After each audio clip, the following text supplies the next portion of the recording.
मोक्षमार्गस्य नेतारं भेत्तारं कर्म भूभृतां ज्ञातारं विश्वतत्त्वानां वंदे तद्गुणलब्ध्यै। बोली पंच परमेष्ठी भगवान की जय। शांति विधाता श्री 1000 शांतिनाथ भगवान की जय। द्वादशांग जिनवाणी माता की जय। ग्रंथादिदास श्री तत्पाथ सूत्र जी की जय।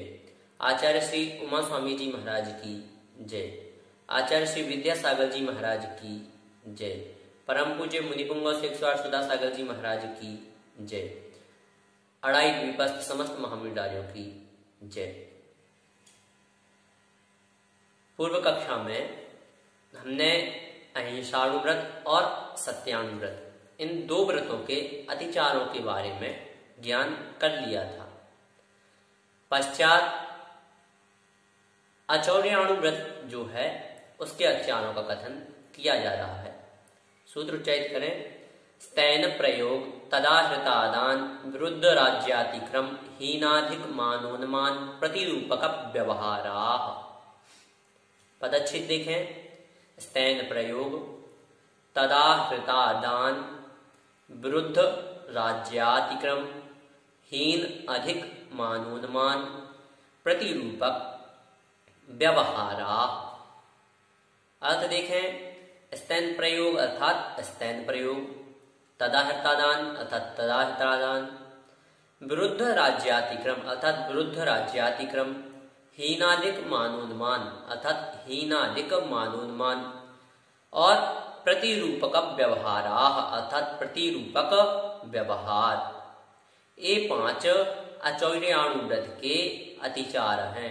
संपूर्ण अर्थ होगा स्तैन प्रयोग, तदाहृतादान, वृद्ध राज्यातिक्रम, हीनाधिक मानोन्मान और प्रतिरूपक व्यवहार। ये 5 अचौर्याणु व्रत के अतिचार हैं। इनकी परिभाषा देखें तो सर्वप्रथम है स्तैन प्रयोग अर्थात दूसरों के लिए चोरी करने के लिए प्रेरित करना, कराना अथवा चोरी के लिए प्रेरित करने वालों की अनुमोदना करना। यह क्या है? यह स्तैन प्रयोग है। द्वितीय है तदाहृतादान अर्थात चोर द्वारा जो वस्तुएं चुराई गई हैं उन वस्तुओं का ग्रहण करना, खरीदना। यह क्या है? यह तदाहृतादान।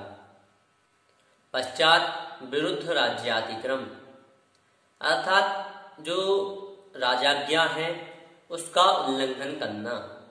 वर्तमान में जैसे जो लॉ है, कानून है, उसका उल्लंघन करना, पालन नहीं करना, यह विरुद्ध राज्यातिक्रम है।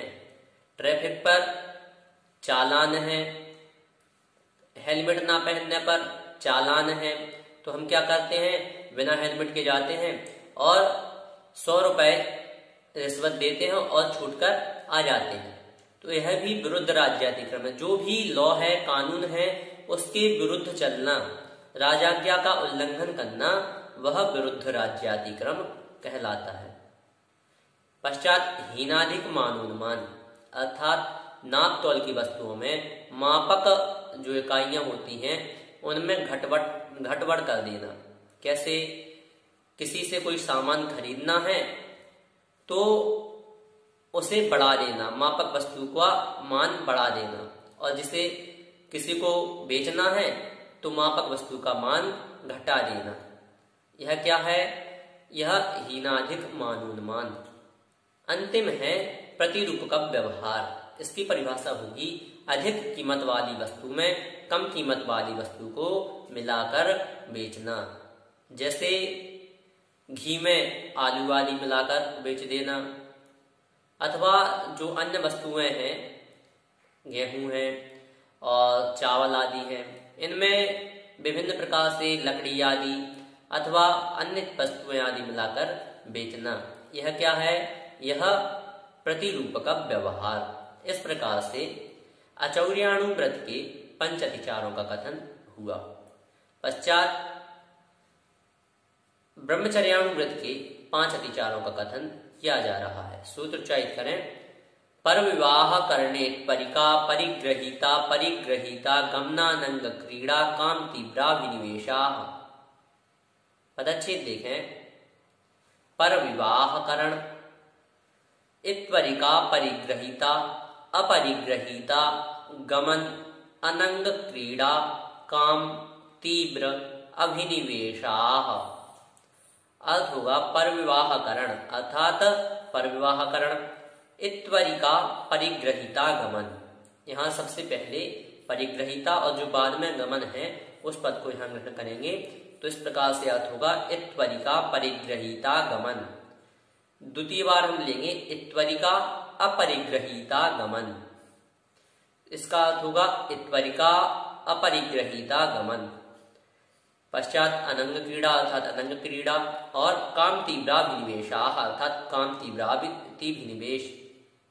यह 5 ब्रह्मचर्यानुव्रत के अतिचार हैं। संपूर्ण अर्थ होगा पर विवाहकरण, इत्वरिका परिग्रहीता गमन, इत्वरिका अपरिग्रहीता गमन, अनंग क्रीड़ा और काम तीव्रात विनिवेश। यह ब्रह्मचर्यानुव्रत के 5 अतिचार हैं। सर्वप्रथम है पर विवाहकरण अर्थात दूसरे के पुत्र पुत्रियों का अथवा किसी भी अन्य का विवाह कराना। यह क्या है? यह पर विवाहकरण। द्वितीय है इत्वरिका परिग्रहीता गमन अर्थात पति सहित व्यभिचारिणी स्त्री के यहाँ आना जाना, उससे लेन देन रखना, राग सहित मिष्ट वचन बोलना। यह क्या है? यह इत्वरिका परिग्रहीता गमन। इत्वरिका का अर्थ होता है व्यभिचारिणी अर्थात जिसके विचार अच्छे नहीं हैं ऐसी, और परिग्रहीता अर्थात जो पति से सहित है, गमन अर्थात उसके यहाँ आना जाना। इस प्रकार से पश्चात है इत्वरिका अपरिग्रहीता गमन अर्थात पति रहित व्यभिचारिणी स्त्रियों के यहाँ आना जाना, लेन देन रखना। यह इत्वरिका अपरिग्रहीता गमन नाम का तीसरा अतिचार है। अपरिग्रहीता का अर्थ होता है पति रहित। पश्चात है अनंग क्रीड़ा। अनंग क्रीड़ा की परिभाषा होगी काम सेवन के निश्चित अंगों को छोड़कर शेष अन्य अंगों से काम क्रीड़ा करना। यह क्या है? यह अनंग क्रीड़ा। अंतिम है काम तीव्रात विनिवेश अर्थात काम सेवन की तीव्र इच्छा रखना। यह काम तीव्रा विनिवेश। इस प्रकार से यहाँ ब्रह्मचर्यानुव्रत के 5 अतिचार हुए। पश्चात परिग्रह परमाणु व्रत के 5 अतिचारों का कथन किया जा रहा है। सूत्र उच्चारित करें। क्षेत्र वास्तु हिरण्य स्वर्ण धन धान्य दासी दास कुप्य प्रमाणातिक्रमा। पदच्छेद देखें। क्षेत्र वास्तु हिरण्य स्वर्ण धन धान्य दासी दास कुप्य प्रमाण अतिक्रमा। अर्थ होगा क्षेत्र वास्तु अर्थात क्षेत्र वास्तु प्रमाणातिक्रम, हिरण्य स्वर्ण अर्थात हिरण्य स्वर्ण प्रमाणातिक्रम, धन धान्य अर्थात धन धान्य प्रमाणातिक्रम, दासी दास अर्थात दासी दास प्रमाणातिक्रम और कुप्य प्रमाणातिक्रम अर्थात कुप्य प्रमाणातिक्रम। यह परिग्रह परमाणु व्रत के अतिचार है। यहाँ जो प्रमाणातिक्रम यह पद है यह समस्त अर्थात 5 के साथ है, यह प्रयुक्त होगा। संपूर्ण होगा क्षेत्र वास्तु प्रमाणातिक्रम, हिरण्य स्वर्ण प्रमाणातिक्रम, धन धान्य प्रमाणातिक्रम, दासी दास प्रमाणातिक्रम और कुप्य प्रमाणातिक्रम। ये परिग्रह परमाणु व्रत के अतिचार हैं। सबसे पहला है क्षेत्र वास्तु प्रमाणातिक्रम अर्थात खेत और मकान आदि की जो सीमा हमने ली थी, जो मर्यादा ली थी, उस मर्यादा का अतिक्रम अर्थात उल्लंघन कर देना, यह क्या है? क्षेत्र वास्तु प्रमाणातिक्रम। द्वितीय है हिरण्य स्वर्ण प्रमाणातिक्रम। हिरण्य का अर्थ होता है चांदी और स्वर्ण का अर्थ होता है सोना, अर्थात चांदी सोने आदि का जो प्रमाण किया था उस प्रमाण का अतिक्रम अर्थात उल्लंघन कर देना, यह हिरण्य स्वर्ण प्रमाणातिक्रम। पश्चात है धन धान्य प्रमाणातिक्रम। धन का अर्थ होता है पशु आदि, धान्य का अर्थ होता है जो अनाज आदि है। तो इनमें जो प्रमाण किया था उसका अतिक्रम कर देना, वह धन धान्य प्रमाणातिक्रम। पश्चात है दासी दास प्रमाणातिक्रम, अर्थात नौकर नौकरानियों में जो प्रमाण किया था उस प्रमाण का उल्लंघन कर देना, अतिक्रम कर देना, वह दासी दास प्रमाणातिक्रम। अंतिम है कुप्य प्रमाणातिक्रम, अर्थात जो बर्तन है, वस्त्र आदि हैं, उनमें जो प्रमाण किया था उस प्रमाण का उल्लंघन कर देना, अतिक्रम कर देना, यह कुप्य प्रमाणातिक्रम कहलाता है। इस प्रकार से यहाँ अंतिम जो व्रत था परिग्रह परमाणु व्रत, उसके अतिचारों का कथन किया गया। पश्चात जो 7 शील हैं उनका कथन किया जा रहा है। पूर्व में 3 गुणव्रत, उसमें भी जो प्रथम है दिग्व्रत, उसके अतिचारों का कथन किया जा रहा है। सूत्र चयन करें। ऊर्ध्वाधस्त्रयक व्यतिक्रम क्षेत्र वृद्धि स्मृत्यंतराधानानि। पदच्छेद देखें। ऊर्ध्व अधा तिर्यक व्यतिक्रम क्षेत्र वृद्धि स्मृत्यंतराधानानि। अर्थ हुआ ऊर्ध्व अर्थात ऊर्ध्व, अधा अर्थात अधो व्यतिक्रम, तिर्यक व्यतिक्रम अर्थात तिर्यक व्यतिक्रम। यहाँ जो व्यतिक्रम यह पद है, यह तीनों अर्थात ऊर्ध्व, अधो और तिर्यक, इन तीनों के साथ प्रयुक्त होगा। पश्चात है क्षेत्र वृद्धि अर्थात क्षेत्र वृद्धि, और स्मृत्यंतराधानानि अर्थात स्मृत्यंतराधान। यह 5 दिग्व्रत के अतिचार हैं। संपूर्ण अर्थ होगा ऊर्ध्व व्यतिक्रम, अधो व्यतिक्रम, तिर्यक व्यतिक्रम, क्षेत्र वृद्धि और स्मृत्यंतराधान। यह 5 दिग्व्रत के अतिचार हैं।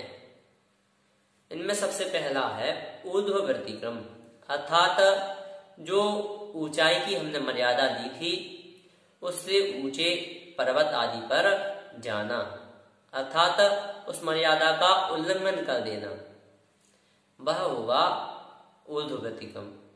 अधो व्यतिक्रम अर्थात जो नीचे की मर्यादा हमने ली थी उसमें उससे भी अधिक गहरे कुएं आदि में जाना, वह अधो व्यतिक्रम। तिर्यक व्यतिक्रम अर्थात समान जो क्षेत्र में मर्यादा ली गई थी उस मर्यादा का उल्लंघन कर देना, अर्थात जैसे हमने मर्यादा ली थी कि हम इस गांव से बाहर नहीं जाएंगे, हम इस शहर से बाहर नहीं जाएंगे, अथवा हम भारत देश में ही रहेंगे, और उसकी मर्यादा का उल्लंघन कर देना, यह क्या है? यह तिर्यक व्यतिक्रम है। तिर्यक का अर्थ होता है समान। पश्चात है क्षेत्र वृद्धि, अर्थात लोभवश ली हुई मर्यादा में वृद्धि कर लेना, अर्थात मर्यादा ली थी कि हम जयपुर से बाहर नहीं जाएंगे, परंतु अब कार्य पड़ा कहाँ? दूसरे उसमें, तो हमने अपनी मर्यादा बढ़ा ली, तो इस प्रकार से क्षेत्र वृद्धि। अंतिम है स्मृत्यंतराधान, अर्थात जो मर्यादा हमने ली थी वह स्मृति में नहीं लेना, अर्थात भूल जाना, यह स्मृत्यंतराधान। इस प्रकार से यहाँ जो दिग्व्रत के 5 अतिचार थे उनका कथन किया गया। पश्चात देशव्रत के 5 अतिचारों का कथन किया जा रहा है। सूत्र उच्चारित करें। आनयन प्रेष्य प्रयोग शब्द रूपानुपाद पुद्गलक्षेपाः। पदच्छेद देखें। आनयन प्रेष्य प्रयोग शब्द रूप अनुपात पुद्गलक्षेपाः। अर्थ होगा आनयन अर्थात आनयन, प्रेष प्रयोग अर्थात प्रेष प्रयोग, शब्द अनुपात अर्थात शब्द अनुपात। यहाँ जो पीछे अनुपात है वह शब्द और रूप दोनों में लगेगा, इसलिए यहाँ भी अनुपात यह पद प्रयुक्त हो रहा है। पश्चात रूप अनुपात अर्थात रूपानुपात और पुद्गलक क्षेपाह अर्थात पुद्गलक क्षेप। संपूर्ण अर्थ होगा आनयन, प्रेष प्रयोग, शब्दानुपात, रूपानुपात और पुद्गलक क्षेप। यह 5 देशव्रत के अतिचार हैं। इनमें जो प्रथम है आनयन, इसकी परिभाषा होगी स्वयं मर्यादित क्षेत्र में रहते हुए दूसरे से अथवा अन्य कोई व्यक्ति से अपनी आवश्यकता की अथवा अनावश्यकता की वस्तु को मंगाना, यह क्या है? आनयन। द्वितीय है प्रेष्य प्रयोग, अर्थात कोई वस्तु की आवश्यकता पड़ने पर स्वयं मर्यादित क्षेत्र में रहते हुए अपने नौकर आदि को भेजकर वह वस्तु मंगाना, यह प्रेष्य प्रयोग। शब्दानुपात अर्थात खांसी आदि शब्दों के द्वारा अन्य किसी व्यक्ति को इशारा कर देना, अपने हाव भाव समझा देना और उससे अपनी वस्तु आदि मंगा लेना अर्थात अथवा उससे व्यवहार रखना, यह शब्दानुपात। पश्चात है रूपानुपात। रूपानुपात की परिभाषा होगी अपना रूप दिखाकर, चेहरा दिखाकर मर्यादा से बाहर वाले व्यक्ति को अपना अभिप्राय समझा देना, यह रूपानुपात। अंतिम है पुद्गलक क्षेप, अर्थात अब कोई आपकी बात नहीं सुन रहा है तो आप क्या कर रहे हैं? कंकड़ पत्थर आदि से अथवा किसी भी पुद्गल जो वस्तु है उस वस्तु से किसी अन्य की ओर फेंककर अपने भावों को उसके समक्ष प्रकट कर देना और उससे मर्यादा के बाहर के कार्य कराना, यह पुद्गलक क्षेप नाम का 5वां अतिचार है। इस प्रकार से यहाँ देशव्रत के पंचतिचारों का कथन हुआ। पश्चात जो तीसरा अंतिम गुणव्रत है वह है अनर्थ दंड व्रत, उसके अतिचारों का कथन किया जा रहा है। सूत्र उच्चारित करें। कंदर्प कौत्कुच्च मौखर्या समीक्षाधिकरणोपभोग परिभोगा नर्थक्यानि। पदच्छेद देखें। कंदर्प, कौत्कुच्च, मौखर्य, असमीक्षाधिकरण, उपभोग, परिभोग, अनर्थक्यानि। अर्थ होगा कंदर्प अर्थात कंदर्प, कौत्कुच्च अर्थात कौत्कुच्च, मौखर्य अर्थात मौखर्य, असमीक्षाधिकरण अर्थात असमीक्षाधिकरण और उपभोग परिभोगानर्थक्यानि अर्थात उपभोग परिभोगानर्थक्य। यह अनर्थ दंड विरति व्रत के, अनर्थ दंड व्रत नहीं, अनर्थ दंड विरति व्रत, अनर्थ दंड तो अव्रत हो जाएगा, इसलिए यहां बोलना है अनर्थ दंड विरति व्रत। संपूर्ण अर्थ होगा कंदर्प, कौत्कुच्च, मौखर्य, असमीक्षाधिकरण, उपभोग परिभोगानर्थक्य। यह अनर्थ दंड विरति व्रत के अतिचार है। सभी की परिभाषाओं को देखें। पहला है कंदर्प, इसकी परिभाषा होगी राग भाव के तीव्रतावश हास्य मिश्रित अशिष्ट वचन बोलना। पश्चात है कौत्कुच्च, इसकी परिभाषा है कंदर्प सहित शरीर से भी कुछ चेष्टाएं करना, अर्थात जो क्रियाएं कंदर्प में की थी, कौन सी क्रियाएं की थी?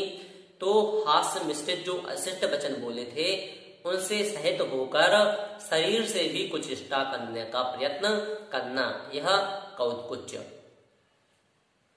पश्चात है मौखर्य, अर्थात धृष्टता पूर्वक क्या करना? अधिक बोलना, आवश्यकता से अधिक बोलना, यह मौखर्य नाम का तीसरा अतिचार है। पश्चात है असमीक्षाधिकरण, इसकी परिभाषा होगी निष्प्रयोजन मन वचन काय की प्रवृत्ति को बढ़ाना, अर्थात कोई प्रयोजन ही नहीं है फिर भी हम मन वचन और काय की प्रवृत्ति वहां लगा रहे हैं, तो यह है असमीक्षाधिकरण। अंतिम है उपभोग परिभोगानर्थक्य, अर्थात उपभोग और परिभोग की वस्तु जो है उनका आवश्यकता से अधिक संचय करना, आवश्यकता से अधिक एकत्र करना, यह उपभोग परिभोगानर्थक्य नाम का अतिचार है। इस प्रकार से यहाँ हमने अनर्थ दंड विरति व्रत के पंच अतिचारों को जाना। आज हमने 6 सूत्रों को पढ़ा। स्तैन प्रयोग तथादान विरुद्ध राज्यातिक्रम हीनाधिक मानोन्मान प्रतिरूपक व्यवहाराः पर विवाह करणे त्वरिका परिग्रहीता गमनानंग क्रीड़ा काम तीव्रा विनिवेशाः क्षेत्र वास्तु हिरण्य स्वर्ण धन धान्य दासी दासकुप प्रमाणातिक्रमाः ऊर्ध्वाधस्त्र्यग व्यतिक्रम क्षेत्र वृद्धि स्मृत्यंतराधानानि आनयन प्रेष्य प्रयोग शब्द रूपानुपात उद्गलक्षेपाः कंदर्प कौत्कुच मौखर्या समीक्षादि कर्णोपभोग परिभोगानर्थक्यानि।